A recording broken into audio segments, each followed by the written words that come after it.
में गुरुजी के लंगर प्रसाद से रिलेटेड सत्संग है। कोई गलती हो जाए तो प्लीज़ संगत जी और गुरुजी मुझे माफ़ करना। तो मैं ये बताना चाह रही हूँ कि जब भी हम किसी के यहाँ सत्संग में जाते हैं तो हमारा जो ध्यान होता है कि लंगर प्रसाद में क्या है क्या नहीं है। कई बार हम घर आने के बाद भी कमियां निकालते हैं कि उनके लंगर प्रसाद में गए थे, वहाँ पे ये चीज़ कम थी या ये चीज़ ज़्यादा थी। तो मैं आपको यही बताना चाहती हूँ कि गुरुजी का सत्संग कराना हमारी औकात नहीं, और गुरुजी के सत्संग का एक एक पल, एक एक क्षण और एक एक सत्संग की तैयारी जो कहते हैं, वो सिर्फ दिखने को हम होते हैं, लेकिन करता जो करने वाले होते हैं वो गुरुजी होते हैं। तो उसके हर स्टेप के ऊपर गुरुजी की नज़र होती है कि गुरुजी को कौन सा चोला पहनना है, गुरुजी को कैसे फूलों की डेकोरेशन करवानी है, कौन गुरुजी के लंगर में ये बना के लेके आएगा, या जो कुछ भी सब गुरुजी के ऊपर ही होता है। तो ये सत्संग में लंगर प्रसाद से रिलेटेड है, तो मैं उसी के बारे में आपको कुछ कहना चाह रही हूँ कि गुरुजी के इस लंगर प्रसाद के अंदर इतनी ब्लेसिंग्स होती है कि जैसे गुरुजी कहते हैं कि इसको इधर खाओ तो मिठाई, घर यहाँ पे खाओ तो दवाई, और घर जाके खाओ तो मिठाई। तो जैसे हमारे घर पे गद्दी है गुरुजी की, तो हर दूसरे मंगलवार को सत्संग होता है, तो सबसे पहले गुरुजी ने हमारी मैं निकाली है। जैसे हमारे घर में सत्संग होता था तो मेरे मन में ये चीज़ होती थी कि मेरा घर है, मेरे घर में गद्दी है, तो पहले मैं आगे ही बैठूंगी।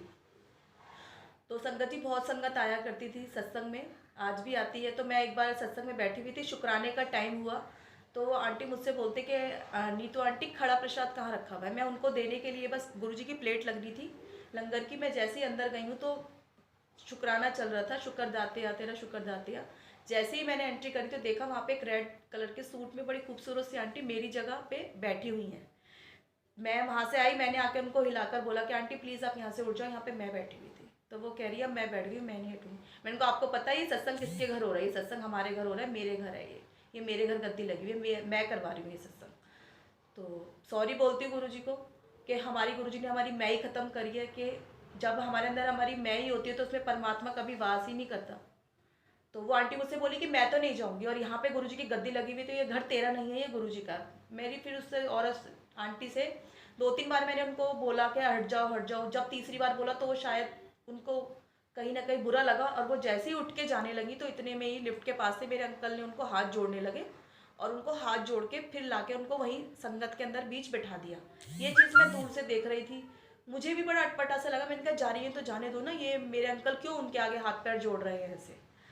फिर उस टाइम कुछ नहीं हुआ, लंगर प्रसाद सब हुआ। तो उस दिन हमारे घर में लंगर प्रसाद के अंदर साग का प्रसाद, सूखे आलू और तंदूर की रोटी का प्रसाद था। तो संगत जी आप बिलीव नहीं करोगे, अंकल ने मेरे ये बोला कि आज 40 से 45 किलो साग था कि मैं बनाऊंगा।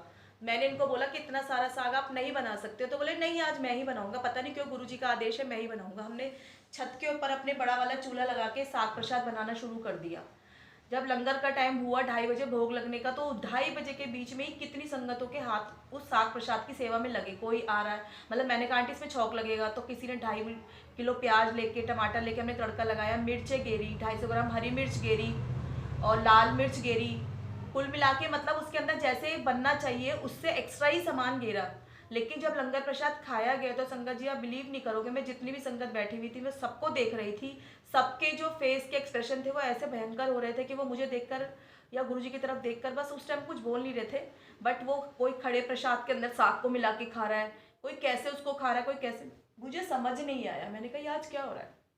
जब लास्ट में सब कुछ जाने लगे तो उसमें से कुछ एक संगत थी, तो वो बोली कि आंटी आप साग की सेवा आज हमें ही देते, ये आपने क्या कर दिया, साग के अंदर बिल्कुल बॉयल साग है। मैंने कहा आंटी हो ही नहीं सकता, इसके अंदर हमने आधा किलो हरी मिर्च डाली है, लाल मिर्च डाली है और टमाटर प्याज और जो भी कुछ सब डालना चाहिए सब कुछ डाला है, तो आप कैसे कह सकते हो कि इसके अंदर मिर्चें नहीं है। और 2-3 संगत आई थी, उन्होंने भी एक्स्ट्रा मिर्च उसके अंदर डाली दी थी। तो वो बोली कि आंटी अभी आपने लंगर नहीं करा है, जब आप सेवा करके लंगर करोगे ना, जब आपको पता चलेगा कि वो साग प्रसाद कैसा था। मैंने कहा ठीक है, क्योंकि मैं जब संगत जी हमेशा जब भी सारी संगत चली जाती है तो 4-4:30 बजे के करीब ही गुरु जी का प्रसाद जो होता है तभी ग्रहण करती हूँ। और जैसे ही मैंने वो प्रसाद ग्रहण किया, मेरे मुंह में मेरी साग प्रसाद की पहली बाइट गई, तो मुझे खुद देख के हैरानी हुई कि हे परमात्मा आज मेरे से कौन सी ऐसी गलती हो गई कि इतना कुछ जानने के बाद भी उस साग के अंदर बिल्कुल ही सिर्फ जैसे एक छोटे बॉर्न बेबी को दिया जाता है ना, उबला हुआ, बिल्कुल ना उसमें नमक का पता चल रहा ना किसी चीज़ का, ये क्या चीज़ है और मेरे से कहाँ गलती हो गई। बट वो कहते हैं ना कि जहाँ पे हमारी गुरुजी की सोच शुरू होती है वहाँ पे हमारी सोच, जहाँ पे गुरुजी की सोच शुरू होती है वहाँ हमारी सोच खत्म होती है। पर मुझे समझ नहीं आया ये क्या चीज़ है, ये लीला है। तो उसके बाद रात को मेरे अंकल बैठे हुए थे छत के ऊपर हम, तो मेरे अंकल बोले तुम्हें तमीज़ नाम की चीज़ है या नहीं है? मैंने कहा क्या हो गया? कह रहे तुमने उनको आंटी को क्यों भगाया वहाँ से? मैंने कहा मैं वहाँ पे बैठी हुई थी। कह रहे सत्संग जहाँ पे होता है वो गुरुजी का घर है, सिर्फ हम और हमारी फैमिली, हम गुरुजी के सिर्फ सेवादार हैं। मैंने उनको बोला, मैंने कहा ठीक है वो आपकी बात सही है, बट मैं वहाँ बैठी हुई थी, मेरा ध्यान लगा हुआ था, वो मेरी जगह पे बैठ गए। कह रहे आपको पता है वो किन्नर थे? आप बिलीव नहीं करोगे, मुझे पता भी नहीं था कि वो आंटी किन्नर है। वो बहुत ही खूबसूरत है वो आंटी। तो वो बोले वो किन्नर है और उनको मुंह का लास्ट स्टेज का कैंसर था, और किसी ने उनको बताया था कि यहाँ पे सत्संग हो रहा है, और वो पिछले 6 मंथ से कुछ भी नहीं खा पा रही थी, सिर्फ सूजी में वो दूध या बिस्किट्स वगैरह जो भी लेते हैं सिर्फ वो ही खा पा रही थी। 6 महीने से समझ लो संगत जी, वो अन्न का उनके दाना मुंह में नहीं गया था। तो किसी ने उनको बताया था कि ऐसे हीरो बिल्डिंग पे गीता भवन में नीतू आंटी के यहाँ पे सत्संग होता है, आप वहाँ चले जाओ, और आज लंगर प्रसाद भी है, तो गुरुजी की कृपा हो जाएगी।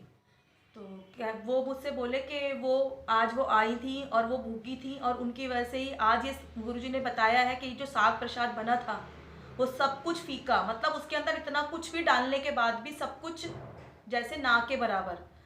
तो हम लोग तो अपना स्वाद ढूंढ रहे हैं ना कि साग प्रसाद के अंदर आज आंटी ने सेवा नहीं दी तो इसके अंदर मैं नीतू आंटी से गलती हुई या उनके अंकल से गलती हुई, क्या हुआ? लेकिन संगत जी सिर्फ मैं आप इस छोटे से, छोटा नहीं बहुत बड़ी बात है, इस सत्संग के जरिए मैं सिर्फ आप ही सब संगत को ये बताना चाहती हूँ कि ये देखिए कि उस दिन का जो साग प्रसाद था गुरुजी ने शायद हमारे लिए नहीं बनाया था, स्पेशल उस आंटी को ब्लेस करने के लिए बनाया था। जिन आंटी ने वो साग प्रसाद ग्रहण किया, फिर उनका उनका मेरे अंकल के पास मैसेज आया कि उन्होंने उस दिन 6 महीने के अंदर पहली बार 2 चपाती आलू और साग प्रसाद खाया था, और उसका जो उनका गले का जो कैंसर था वो उस दिन लास्ट स्टेज का बिल्कुल क्योर, एकदम गुरुजी ने उनको ब्लेस किया। तो शुक्राना गुरुजी। और सबसे बड़ी बात तो ये है कि जो मुझसे गलती हुई थी उन आंटी को बोलने के लिए, फिर मैंने गुरुजी के आगे बोला भी, मैंने कहा गुरुजी मैं अब स्पेशल उन आंटी को जहाँ वो मुझे मिलेंगी, इतनी मेरी हिम्मत नहीं हो रही थी कि मैं उनके घर में जाके उनको सॉरी बोलूँ, पता नहीं वो मेरी इंसल्ट कर दें या क्या कर दें। मुझे खुद भी हमारी मेरे अंदर मैं आ रही थी कि नहीं। फिर मैंने कहा लेकिन गुरुजी मैं दिल से उनसे माफ़ी मांगना चाहती हूँ। और आप बिलीव नहीं करेंगे संगत जी, मुझे उसके ठीक 1 वीक बाद एक सत्संग की सेवा मिली गद्दी लगाने की। वहाँ मैं गई, और जब मैंने वहाँ गद्दी की सेवा लगाई तो वहाँ पे देखा वही आंटी सबसे आगे गुरुजी के आगे बैठी हुई थी। उन आंटी को देखते ही मैंने आंखों में आंसू और हाथ जोड़ के मैंने उनके चरणों में हाथ जोड़ के कहा कि आंटी मुझे माफ़ कर दो, मुझे पता नहीं था। तो वो आंटी बोली कि अनजाने में जो हुई गलती होती है वो माफ़ी ना के बराबर ही होती है, कोई बात नहीं। तो फिर मैंने उनको आंटी को ये बोला कि अगर आंटी आपने मुझे माफ़ किया है ना तो कैसे पता चला? कह रही नहीं कोई बात नहीं। तो मैंने कहा चलो आंटी, फिर इसी बात पे वो बोली कि मैंने तुझे माफ़ किया, चल आज मैं तेरे साथ खूब डांस करूँगी। और उन्होंने उन आंटी के यहाँ पे मेरे साथ खूब जाके गुरुजी के साथ कम से कम आधा घंटा हमने गुरुजी के आगे अपनी डांस करके खूब हाजिरी लगाई। और मैंने अपनी गलती को भी रियलाइजेशन किया। तो संगत जी मैं आप सबसे यही कहना चाहूँगी कि जब भी सत्संग होता है, जहाँ पे भी गद्दी की सेवा होती है, उस घर को अपना कभी मानो ही मत। आप हमेशा ये मानो कि आप गुरुजी के सेवादार हो और आप उनके चाकर हो, आपकी फैमिली, आपके बच्चे, वो घर आपका नहीं है। और अपनी मैं को त्यागो, और कभी भी कहीं भी सत्संग में जाओ तो लंगर प्रसाद की किसी की भी घर की, किसी की, ये नहीं कि मेरे, किसी के भी घर में जाओ, चाहे उसमें नमक कम हो, तेज हो, हल्का हो, ज़्यादा हो, कभी भी आके आपस में फुसफुसाहट में ये मत कहो कि उस लंगर प्रसाद के अंदर ये कमी थी। जरूरी नहीं है वो उस दिन आपके लिए बनाओ, पता नहीं उसके अंदर कितनी संगत ऐसी बैठी हो कि वहाँ पे ज़रूरत उसकी हो। तो जय गुरु जी, शुक्राना गुरु जी।